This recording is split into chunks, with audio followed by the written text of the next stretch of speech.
Thanks for sticking with us for breaking the news. Well, after more than a quarter century of local ownership with Glenn Taylor, looks like the Lynx and Timberwolves are going to Alex Rodriguez and Mark Lori. Ian Russell has been sweating this one out for the last hour when we got the news. Ian, what do you got for us? I've just been waiting all day for this to break. Huge news, Jana, for the future of the Timberwolves and the Lynx, and finally some clarity for a situation that's really been about as clear as mud for the past few months. Mark Lori, Alex Rodriguez are now in line to become majority owners of those two franchises after that three-person arbitration panel that we've been waiting on for months now ruled 2-1 in their favor earlier this afternoon. Like I said, this process has been about a year in the making after those two sides went to arbitration over missed payments. Glenn Taylor, who is the current majority owner, said last spring that Lori and Rodriguez missed a payment. The two responded by saying Taylor had seller's remorse after the teams were valued higher than initially thought.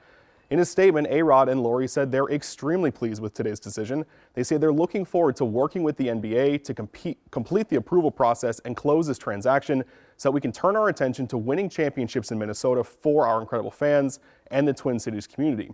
In response to that, Glenn Taylor said he and his wife Becky were disappointed by this 2-1 decision and that they'll review that decision before making any further comment. They also thanked fans, players, and staff there for their support. Jon Krawczynski with The Athletic has been covering this process every step of the way and was on KFAN earlier this afternoon. He says the arbitration ruling is binding, but there are other actions Glenn Taylor could pursue.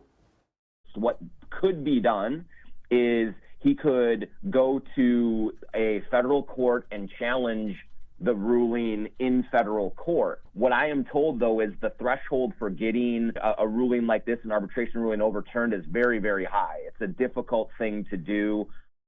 No, obviously a huge concern for fans when new ownership is concerned is whether they will move the teams. Krawczynski says based on what Lori and Rodriguez have said in the past, that would indicate that is not the case. He also said the NBA is looking to expand with no plans of moving current teams to new cities.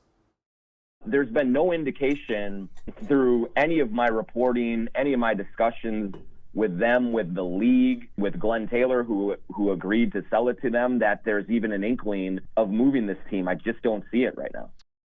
So now we wait, much like we have been for the past few months here. It's unclear exactly when the vote from the NBA owners could happen to approve that sale, but Krawczynski says one thing is clear. There is no more buddy-buddy from these two sides anymore, so also up in the air if Taylor remains with the team at all. Jana? Yeah, he still has some shares. Well, the thing that concerns the taxpayer in the Twin Cities, a new owner may be sniffing for a new arena. Well, we have to pay for that. So Krawczynski on KFAN kind of talked about this, and what he said was that everything that has been out there so far, everything that has been publicly said, especially with A-Rod and with Lori there, is that they want to use private finances to do that. So obviously things could change, but everything that has been said so far is that private finances would go for that new arena if one were to happen, Jana. All right, we'll remember that term, private finances.